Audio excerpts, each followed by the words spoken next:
طلوع اسلام۔ محمد ثقلین، چوٹی زرین، ڈیرہ غازی خان سے۔ میں ادھر پیل فیکٹری میں امپلائی ہوں ایز اے پینٹر۔ یہ میں تقریباً کوئی 9ویں جماعت میں پڑھ رہا تھا، 82-83 میں۔ تو ہمارے ہمسائے تھے محمد منیر پٹواری سے، وہ پٹواری صاحب تھے، ہمارے ہمسائے تھے اور ہم انہیں چچا کر کے بلاتے تھے۔ ان کے پاس آتا تھا یہ لٹریچر طلوع اسلام، رسالہ طلوع اسلام آتا تھا۔ کبھی کبھی جب ان کے پاس بیٹھتے تو وہ پڑھنے کے لیے دے دیتے تھے، وہ ہم پڑھتے تھے۔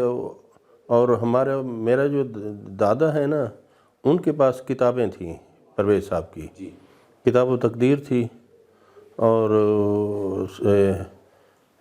ابلیس و آدم، سلیم کے نام خطوط، یہ کتابیں بھی۔ میں نے جو سب سے پہلے کتاب پڑھی پرویز صاحب کی، وہ کتاب و تقدیر تھی۔ وہ جیسے جیسے پڑھتا گیا تو وہ تو یعنی کہ ایسی کتاب تھی، وہ جس طرح کہتے ہیں کہ 14 طبق روشن کر دیا اس نے، اور واقعی 14 طبق روشن کر دیے اس نے۔ وہ جو مذہب کا ایک، ہمیں تو پتہ ہی نہیں تھا نا دین اور مذہب میں فرق کیا ہے۔ یہ تو پرویز صاحب نے آ کے بتایا کہ مذہب اور دین کیا چیز ہے، اس میں کیا فرق ہے۔ تو جیسے پھر وہ کتاب و تقدیر، ابلیس و آدم، برق طور، یہ کتابیں پڑھیں تو کافی متاثر ہوئے۔ ادھر طلوع اسلام رسالہ بھی باقاعدگی سے آتا تھا، باقاعدگی سے ہم پڑھتے تھے۔ تو انہی کی وجہ سے جو ہے نا لگاؤ پیدا ہو گیا۔ اور جب چچا منیر صاحب فوت ہو گئے، جو 84 میں وہ فوت ہوئے، وہ رسالہ یہ سلسلہ، کیونکہ وہ مذہبی گھرانہ تھا، وہ مولوی تھے سارے، وہ ایک اکیلا آدمی تھا جو طلوع اسلام پڑھتا تھا۔ جیسے ہی وہ فوت ہوا تو یہ سلسلہ بند ہو گیا۔ میرے دادا بھی تقریباً 81 میں فوت ہو گئے تھے۔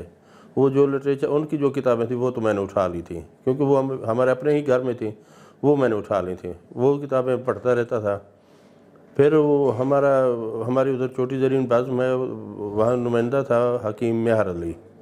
وہ کیونکہ اس وقت جمعے چھٹی ہوا کرتی تھی، جمعے کے جمعے وہ پرویز صاحب کے جو ہے نا ویڈیو لیکچر جو ہے درس چلاتا تھا۔ وہ پہلے تو نہیں جاتا تھا، کیونکہ وہ عجیب لگتا تھا، لوگ انہیں پرویزی کے وجہ سے بھی یہ پرویزی ہے، لوگ اس سے نفرت کرتے تھے، اور اس کے پاس جانے سے ہر کوئی گھبراتا تھا۔ پہلے تو نہیں جاتے تھے، پھر آہستہ آہستہ عادت پڑ گئی۔ جیسے ہی جمعے کا ٹائم ہوتا ہم اس کی دکان میں چلے جاتے تھے، اور وہ کیونکہ حکمت کی دکان تھی، اور انہوں نے لائبریری بھی ساری پرویز صاحب کی تمام کتب موجود تھیں، تو وہ وہاں سے لیکچر سنتے، اور اگر کوئی کتاب دل کرتا پڑھنے کو تو وہ کتاب بھی لے آتے۔ پرویز صاحب سے ملاقات تو ہوئی نہیں، کیونکہ ہم ڈیرہ غازی خان میں رہتے تھے، اور اس وقت میری عمر تقریباً کوئی 16-17 سال تھی جب پرویز صاحب کو پڑھنا شروع کیا۔ تو شخصیت کے بارے میں تو جو کتابوں میں جو ان کی تحریر سے ظاہر ہوتا ہے، وہ تو ایسے لگتے ہیں، اگر یہ شخصیت پرستی پرویز صاحب نے ہمارے ذہن میں یہ نہ بٹھایا ہوتا نا کہ شخصیت پرستی حرام ہے یا یہ غلط ہے، تو ہم تو پرویز صاحب کو اپنا پیر مانتے ہیں۔ بالکل دربار ہوتا، اور یعنی کہ چادریں چڑھاتے، پتہ نہیں کیا، یہ تو انہوں نے اس شرک سے روک دیا ہے، بھئی یہ شرک ہے، یہ حرام ہے۔ انہوں نے اسلام کا اصلی چہرہ دکھایا، اصل اسلام کیا ہے۔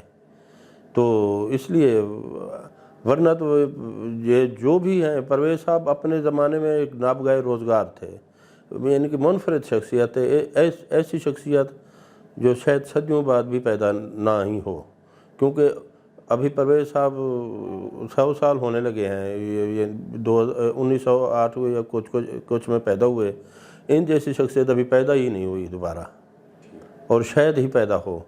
اصل میں یہ جو ہے میرا تعلق جو ہے نا، میں شیعہ گھرانے سے ہے،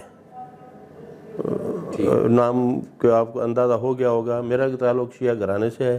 میں کیونکہ یہ جو بھی ہیں ہمارے وہاں دوست سنی، حالانکہ شیعوں سے شدید نفرت کرتے ہیں، دیوبندی اور اہل حدیث، لیکن جب پرویز صاحب کی کتاب دیکھتے تھے کسی شیعہ کے ہاتھ میں، خاص کر میرے ہاتھ میں، کیونکہ میری وہاں محلے میں ریڑھی تھی فروٹ کی، میں وہ لگاتا تھا، سکول سے پڑھ کے آتا، بڑا بھائی ریڑھی پہ بیٹھتا تھا، اس کا ایک بازو ہے، تو جب میں سکول سے واپس آتا تو میں بھی اسی ریڈی پہ بیٹھتے وہ پرویز صاحب کتابیں پڑھتا تھا. وہ جب دیکھتے بھی یہ حالانکہ ہمارے محلے میں اکثریت سنیوں کی ہے, وہ کہتے تھے کہ یار اس کافر کو نہ پڑھو. میں نے ایک آدمی سے پوچھا, میرا دوست بھی تھا, بزرگ تھے, کیونکہ وہ میرے والد کے کلاس فیلو تھے, وہ میرے سے بھی ان کی دوستی ہو گئی تھی.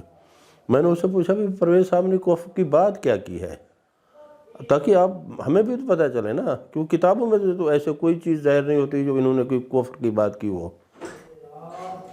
کہتا ہے یہ بڑا دانا آدمی تھا, یہ اپنی باتیں ایسے طریقے سے کہتا ہے جو انسان کو سمجھ نہیں آتی یہ کفریہ بات ہے یا نہیں ہے. میں نے کہا ایسی بات تو نہیں ہے, کیونکہ اتنی بھی آدمی پاگل نہیں ہوتا جب کوئی آدمی کفر تو یہ ہے, وہ پرویز صاحب کہے یہ قرآن کو نہ مانے یہ کفر ہے, اللہ کو نہ مانے یہ کفر ہے. اگر تو نبی قرآن ان چیزوں میں وہ کوئی ڈیفرنٹ نہیں بول رہے تو پھر کافر کیسے ہیں؟ انہوں نے ہمیں خالص قرآن کی تعلیم وہ کہ اصل میں مسئلہ یہی ہے. پرویز صاحب کو کہتے ہیں کہ یہ منکر حدیث ہے, منکر حدیث پرویز صاحب تھے ہی نہیں. پرویز صاحب نے ساری یعنی کہ یہ دیکھیں شاہکار رسالت ہے, ان کی 20 حدیثیں درج ہیں, معراج انسانیت اس میں 20 حدیثیں درج ہیں. منکر حدیث اگر ہوتے تو وہ ان میں حدیثیں کیوں لکھتے؟ اور کبھی بھی یہ بات نہیں ہے کہ وہ ہاں بخاری شریف کا جو پرانے ایڈیشن ہے نا, یعنی کہ وہ کافی عرصہ میرے پاس ایک ایڈیشن ہے بخاری شریف کا, وہ کشمیر چھپا ہوا ہے اردو میں, تو وہاں اس نے لکھا ہے امام بخاری کا قول لکھا ہے, میری جو حدیث قرآن کے ساتھ میچ کرے وہ آپ لے لیں, جو قرآن کے ساتھ میچ نہ کرے اسے دیوار پہ مار دیں. وہ رسول کا قول نہیں, وہ کسی کا قول ہوگا. اگر بخاری یہ بات کہے تو وہ امام ہے, اگر پرویز صاحب یہ بات کہے تو وہ کافر ہے. یہ منافقت ہے ہمارے معاشرے میں.